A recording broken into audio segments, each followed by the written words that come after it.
Hello students, मैं प्रिया प्रियदर्शनी आज आप लोगों के लिए बहुत ही इम्पोर्टेंट टॉपिक लेके आई हूँ।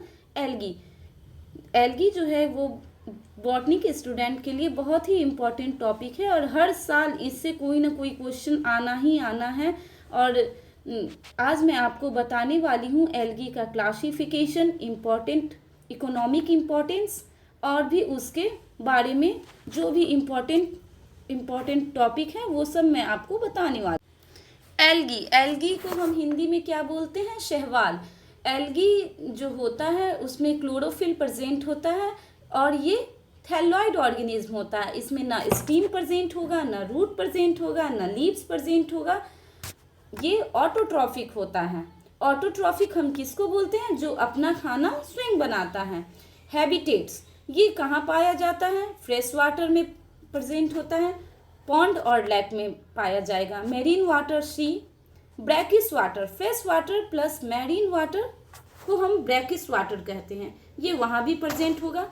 Also found on moist soil, ये मॉइस्ट सॉइल में प्रेजेंट होगा। जिस मिट्टी में नमी होगा वहाँ भी ये प्रेजेंट होगा।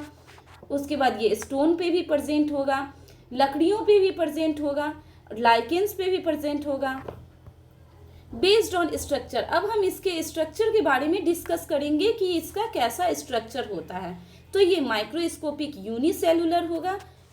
क्लैमाइडोमोनास, माइक्रोस्कोपिक यूनिसेलुलर में क्या होगा? क्लैमाइडोमोनास। क्लैमाइडोमोनास का मैं आपको स्ट्रक्चर बताती हूँ। इसका जो स्ट्रक्चर होता है वो ऐसे होगा और इसमें फ्लैजिला प्रेजेंट होगा और इसमें ये आपका क्लैमाइडोमोनास का स्ट्रक्चर है। ओके स्टूडेंट्स, अब फिलामेंटस स्ट्रक्चर में जो आएगा वो क्या होगा? यूरोथ्रिक्स और स्पाइरोगैरा। यूरोथ्रिक्स का क्या स्ट्रक्चर होगा? It is ladders like structure. अब मैं आपको यूरोथ्रिक्स का स्ट्रक्चर दिखाती हूँ। ये लैडर्स लाइक स्ट्रक्चर होगा। जो हम लोग लूडो में सांप सीढ़ी खेलते थे ना बच्चों, वही है। इसको क्या बोलेंगे हम लोग? यूरोथ्रिक्स। ठीक है।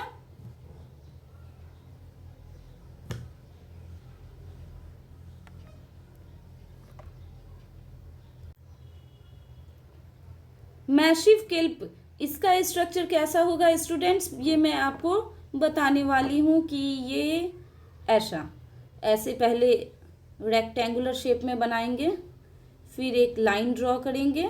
ये मैं आपको रफली डिफाइन करके स्ट्रक्चर बना के दिखा रही हूँ।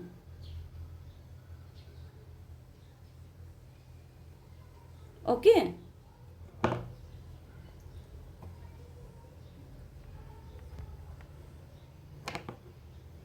इसका रिप्रोडक्शन कैसा होता है? एल्गी का वेजिटेटिव रिप्रोडक्शन होगा, एसेक्सुअल रिप्रोडक्शन होगा और सेक्सुअल रिप्रोडक्शन होगा। तो वेजिटेटिव रिप्रोडक्शन कैसा होगा? जो फ्रेगमेंटेशन होगा। उसके बाद एसेक्सुअल रिप्रोडक्शन में आएगा जूस्पोर एंड अल्पैनोस्पोर। जूस्पोर क्या होगा? मोटाइल होगा और अल्पैनोस्पोर्स जो होगा वो नॉन मोटाइल होगा। सेक्सुअल रिप्रोडक्शन में क्या होगा? Isogamous, एनिसोगैमस, oogamous। आइसोगैमस में क्या होगा? Both gametes are similar. Anisogametes में क्या होगा? Both gametes are different. दोनों ही गैमिट्स क्या होगा? डिफरेंट होगा। और oogamous में क्या होगा? Big and non motile female gametes. बड़ा और नॉन मोटाइल फीमेल गैमिट्स होगा। Classes of algae, classification based on, classification किस पे बेस्ड होगा? पिगमेंट, इसका कलर कौन कौन सा होता है। स्टोर्ड फूड, ये अपना फूड कहाँ स्टोर करता है, किसके फॉर्म में स्टोर करता है? सेल वॉल पे डिपेंड करेगा और फ्लैजिला पे। क्लोरोफाइसी, ग्रीन एल्गी को हम लोग क्या बोलते हैं? क्लोरोफाइसी। इसका पिगमेंट कौन कौन सा होगा? क्लोरोफिल पिगमेंट इसमें प्रेजेंट होगा, AB। फूड ये कैसे स्टोर करेगा? स्टार्च के फॉर्म में फूड स्टोर करेगा। Phaeophyceae, brown algae, pigment chlorophyll AC, fucoxanthin. Food stored, इसका फूड स्टोर किसके फॉर्म में होगा? Laminarin and mannitol. फाइसी, red algae, pigment chlorophyll AD and phycoerythrin. Stored food ये किसके फॉर्म में करेगा, फ्लोरिडेन स्टार्च के फॉर्म में करेगा। अब हम इन तीनों का कंपैरिजन करेंगे। क्लोरोफाइसी सेलुलोज वाल, इसका वाल किससे बना होगा, सेलुलोज से बना होगा।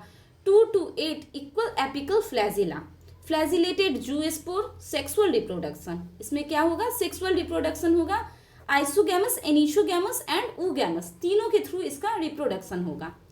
Phaeophyceae brown algae, cellulose algin, cellulose plus algin wall. 2 unequal lateral flagella, biflagellated zoospore, और ये भी सेक्सुअल रिप्रोडक्शन के थ्रू होगा। Isogamous, anisogamous, oogamous. तो स्टूडेंट्स आप बताइए कि आइसोगैमस, एनिसोगैमस, ऊगैमस में क्या क्या डिफरेंट है। आइसोगैमस में फिर से मैं आपको बता रही हूँ कि both gametes are similar, anisogamous both gametes are different and oogamy big and non motile female gametes. Rhodophyceae cellulose plus pectin plus polysulphate ester wall, इसका सेल वाल कैसा होगा, सेलुलोज प्लस पेक्टिन होगा प्लस पॉलीसल्फेट ईस्टर वाल होगा। No flagella, non motile aplanospore, aplanospore मैं आपको starting में ही बता दी थी कि जो कि नॉन मोटाइल होता है। और इसका रिप्रोडक्शन कैसा होगा, ऊगैमस। एग्जाम्पल, क्लोरोफाइसी का एग्जाम्पल क्या होगा, वॉल्वैक्स, यूलोथ्रिक्स। वॉल्वैक्स का जो स्ट्रक्चर है वो मैं आपको बता रही हूं।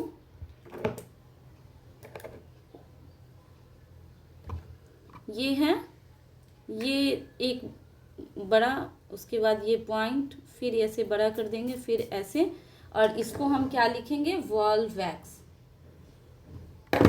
ठीक है, इसको कहेंगे पेरेंट्स कॉलोनी और इसको कहेंगे डॉटर्स कॉलोनी।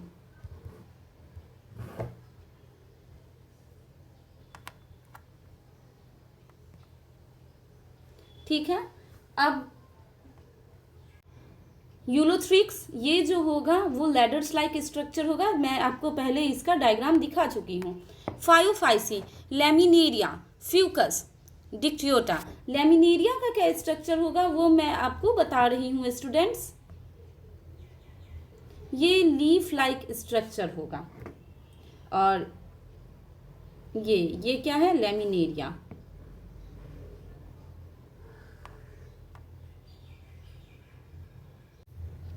और फ्यूकस का स्ट्रक्चर जो होगा वो मैं आपको बता रही हूँ स्टूडेंट्स,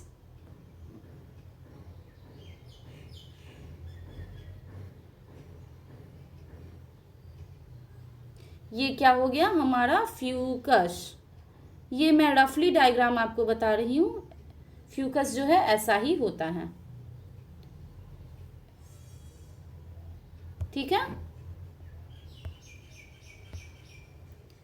डिक्टियोटा, डिक्टियोटा क्या होगा बच्चों, ये जो होगा ब्रांच्ड लाइक स्ट्रक्चर होगा, जिसमें जैसा ब्रांच्ड जो सूखा तुलसी जैसा होता है, तुलसी जब सूख जाती है तो कैसा स्ट्रक्चर फॉर्म होता है, वैसा ही होता है, बस ब्रांच्ड होगा, उसमें लीव्स नहीं होगा, उसमें कुछ भी नहीं होगा।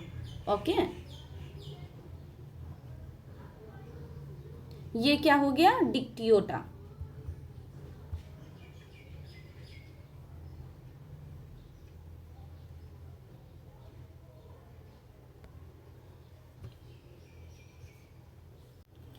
रोडोफाइसी प्रोफाइरा, ये प्रोफाइरा का स्ट्रक्चर कैसा होगा, सीट लाइक स्ट्रक्चर होगा।